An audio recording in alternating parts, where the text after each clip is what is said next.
Welcome to జనం news. ఈ పురుగుల అన్నం తినలేం సారు అంటూ కామారెడ్డి జిల్లా ఎల్లారెడ్డి కస్తూర్బా హాస్టల్లో విద్యార్థులు ఆవేదన. కలుషిత నీరు, పురుగుల బియ్యంతో వండిన అన్నం తిని పలువురు విద్యార్థులు అనారోగ్యానికి గురవుతున్నారు. ఈ సందర్భంగా హాస్టల్ను సందర్శించిన మాజీ ఎమ్మెల్యే సురేందర్ కు సమస్యలు వివరిస్తూ విద్యార్థులు కంటతడి పెట్టుకున్నారు.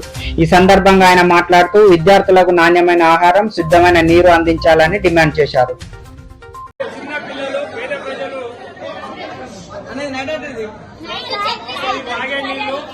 వంట నీళ్లు ఇది పరిస్థితి. స్నానాలకు లేకపోతే లేదని చెప్పి దౌర్జన్యంగా మొత్తం కూడా ఈ తెలంగాణ రేవంత్ రెడ్డి ప్రభుత్వం పూర్తిగా పిల్లలను వాళ్ళ ఆరోగ్యాలు గాలికి వదిలేసి ఈ పరిపాలన కొనసాగిస్తుంటూ ఆయన వాటి మాత్రం 100 కోట్లు పెట్టి ఫుట్బాల్ ఆడుకుంటూ కూర్చుంటూ. కానీ ఇలా పాఠశాలలు, హాస్టళ్లలో కస్తూర్బా పాఠశాల ఎల్లారెడ్డి పట్టణంలో పోలీస్ స్టేషన్ ఎదురున్న దాంట్లో ఈ విధంగా ఉంది పరిస్థితి. వాళ్ళ పిల్లలందరూ కూడా ఫోన్లు చేసి రావడం జరిగింది. వాళ్ళందరూ కూడా అడుగుతా ఉన్నారు, అసలు ఏం చేస్తుంది ప్రభుత్వం, ఉందా లేదా అని చెప్పి. గతంలో కేసీఆర్ గారు ప్రభుత్వం ఉన్నప్పుడు మేము 3 నెలలకోసారి 6 నెలలకోసారి పిల్లలతో వచ్చి మేము భోజనం చేసేవాళ్ళం. కానీ ఈ రోజు ఎవరు చూసేటోళ్ళు లేరు. ఎంతసేపు వాళ్ళకు ప్రభుత్వం వచ్చింది, అధికారం అనుభవించడం తప్పితే పిల్లల బాగోగులు చూసేది, వాళ్ళ ఆరోగ్య పరిస్థితులు తెలుసుకునే పరిస్థితి లేదు. ఇప్పటికైనా ముఖ్యమంత్రి గారు, మీరే విద్యాశాఖ మంత్రి ఉన్నారు, ఇమ్మని స్పందించి ఇక్కడ ఉన్నటువంటి ప్రిన్సిపల్ మీద చర్యలు తీసుకోకపోతే మేము రేపు కలెక్టరేట్ కూడా ముట్టడి చేస్తామని హెచ్చరిస్తా ఉన్నాం.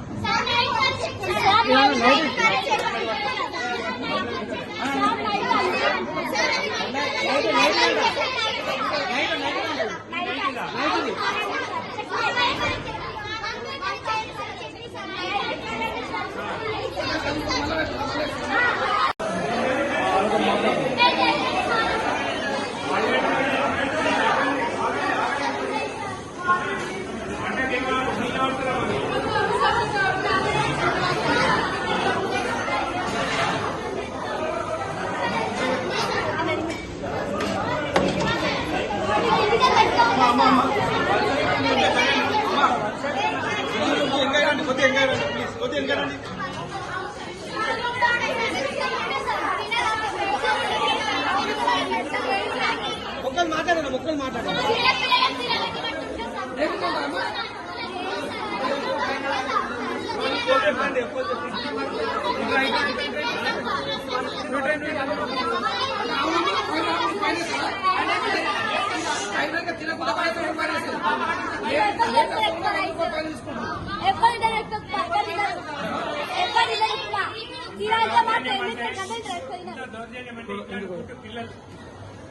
ఇట్లాంటి ఫుడ్, ఇట్లాంటి ఆహారం పిల్లలు తీసుకోకపోతే 50 రూపాయలు ఫైన్ అని చెప్పి ఇక్కడ ఉన్నది.